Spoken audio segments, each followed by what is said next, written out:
Ball Stadium, the place to be on this Sunday afternoon. The rubber match in a top 20 showdown between Ole Miss and South Carolina. Runs have been at a premium. The pitching has been outstanding with Monica Abbott. I am Roy Philpott, and so glad you could join us for this critical Game 3. And there have been some tense moments in our first two games. We expect a perfect game in school history.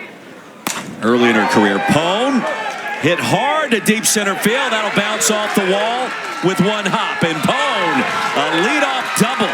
And Ole Miss, a great start on the road.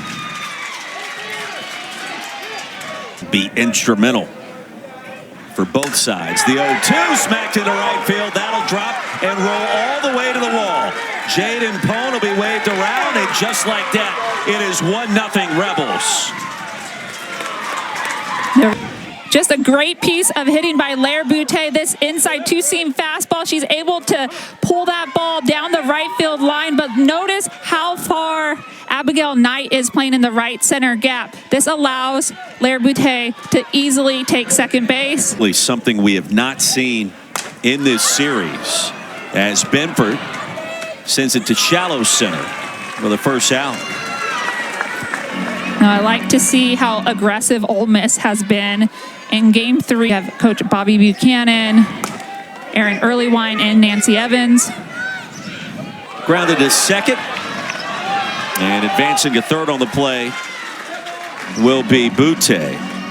And adjusting to being outnumbered, basically. The veterans are outnumbered by the new faces. Lexi Brady fouls out to left field. A running grab by Vincent. Ole Miss on the board first after back-to-back doubles.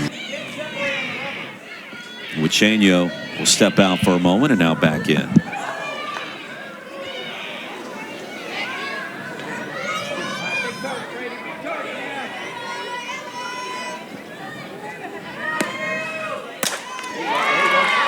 Served over to short, and that was caught cleanly right over the top of the infield dirt for out. The most strikeouts. A lot of talent there between those two pitchers.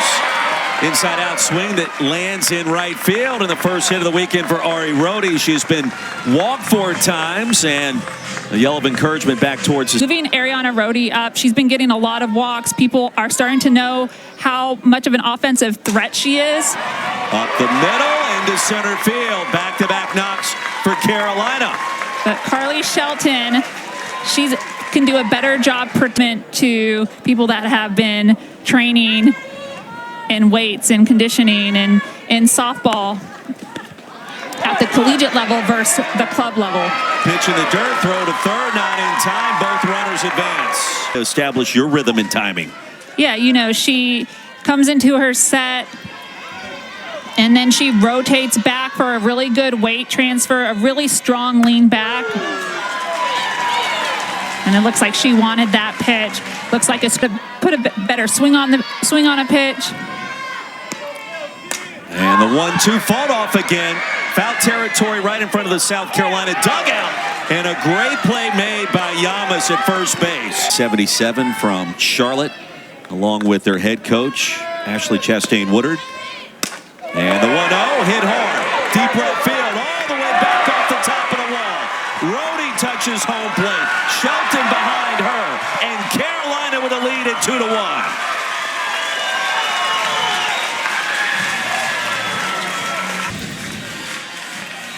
Lexi Winters, 30-plus RBIs on the season. Now, this ball's low, but that doesn't stop her. She goes down and gets it and drives it deep into left field. This is South Carolina's first extra base hit of the series. Well, Jaden Pone started drifting back in left field, and judging by her reaction, start here in our first inning after 4 combined runs between the two teams in the first 2 games here in Columbia this weekend. Yeah, the offenses are off to a fast start, and Blankenship definitely does it there. The blooper down the right field line. 2 more runs are in, and Blankenship comes through in the clutch. 4-1 Gamecocks. Just stay short to it, keep your hands up, and get at least a little piece of it. Brooke Blankenship's able to do all that and drop it into right field. Come by. And so many pressure-packed moments through the first two contests.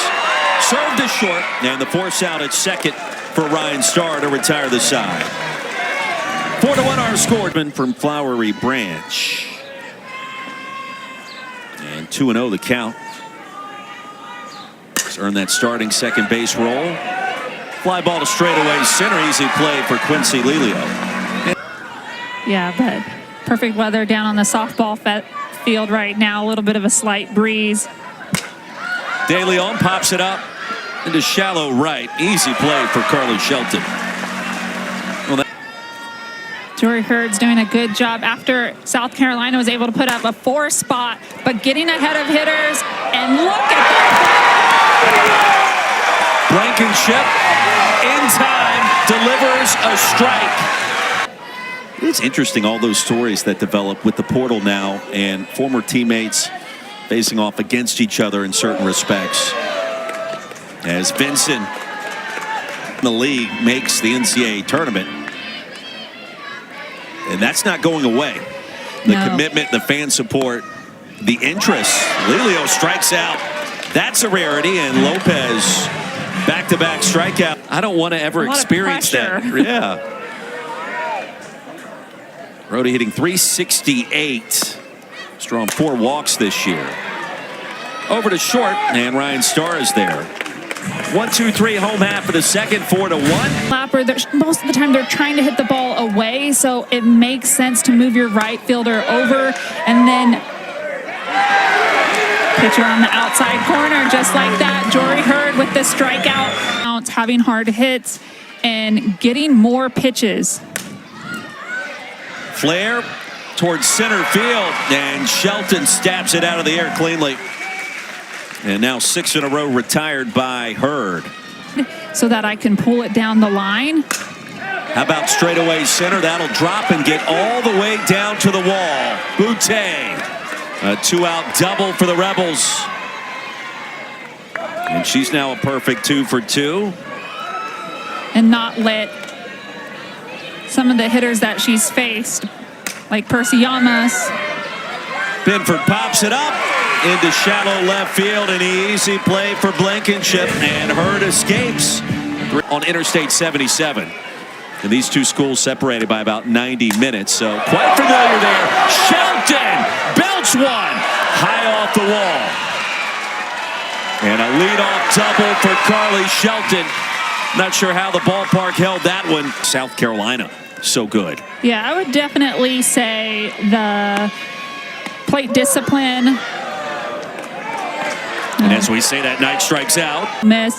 This is why they have had a turnaround year this year. At times, they've done all 3 really, really well, but it's finding that consistency. Chansey pops out to Pickens at second. Yeah, a lot of firsts.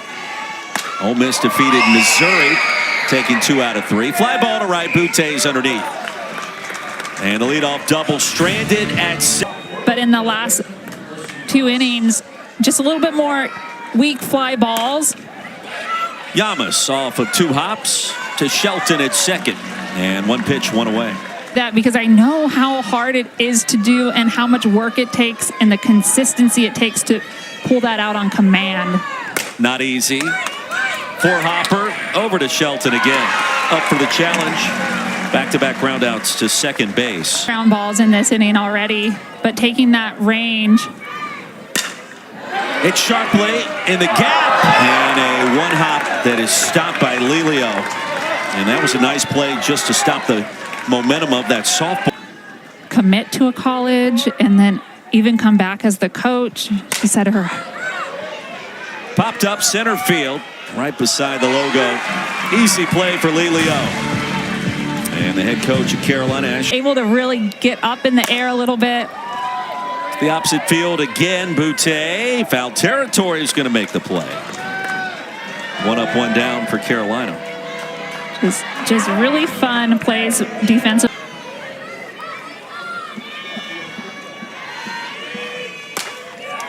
Fly ball, deep right field. Boutte, foul territory again. For the second out. Shane Beamer here in Columbia, what an incredible job he's done.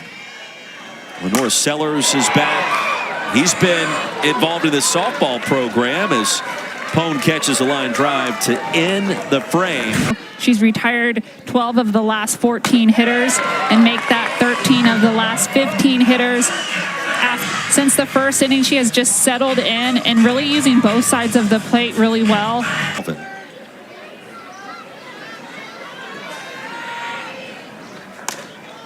Malvin over to second. Shelton has been incredible. 18-point advantage in the third quarter over on ABC. Don Staley's team a little bit of work to do. Pone straightaway center to Lelio. And a quick 1-2-3 frame.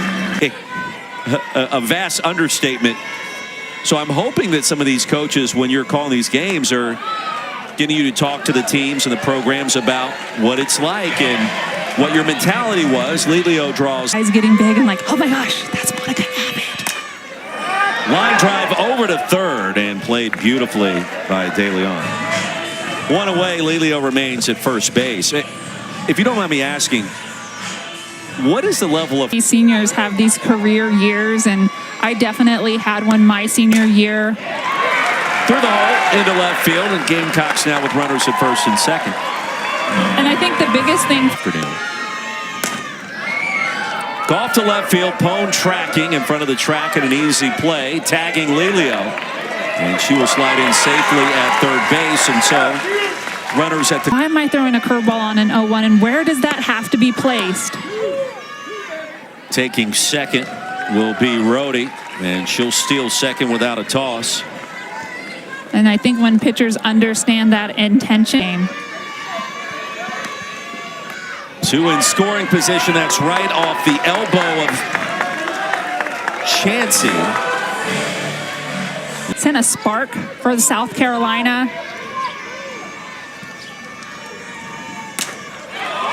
Fly ball right center.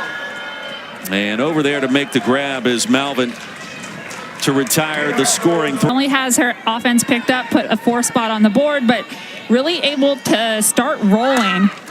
Butte puts down the bunt. Chansey up with it. First time Butte's been retired today. And for the D1 softball comeback player of the year. Two-way standout sharply to Chansey. He wastes no time for out number 2.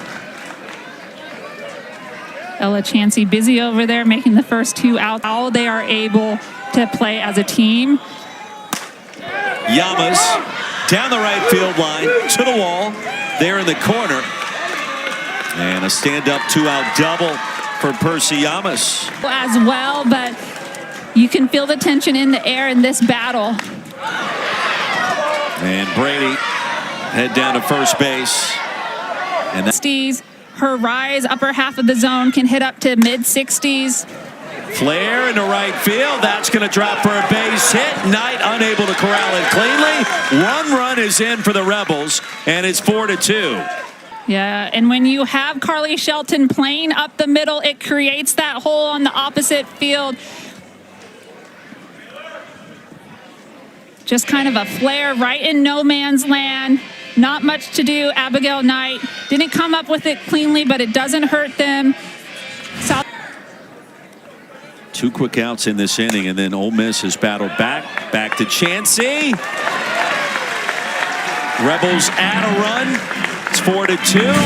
Home half of the 6th. To slap their glove as they get into their stance and ready position. Blankenship, her second hit of the afternoon, and the leadoff batter aboard. Okay, so at that point it's common, but Lexi Brady, but she's slapping her glove so hard, I wonder if her fingers are getting numb. And Heath aboard on the free pass. Gamecocks with runners at first and second. First 2 reach. No one out, and that'll bring up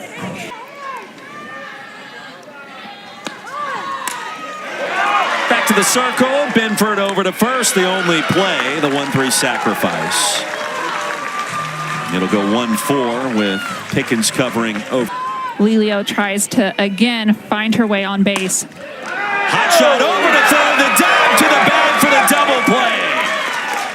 De Leon, an incredible grab And the wherewithal to dive back towards third base. Out. Wins in game 1 and 3 to take it over the Rebels. Ole Miss wants to make it interesting here. The 0-2 and a strikeout for Gress.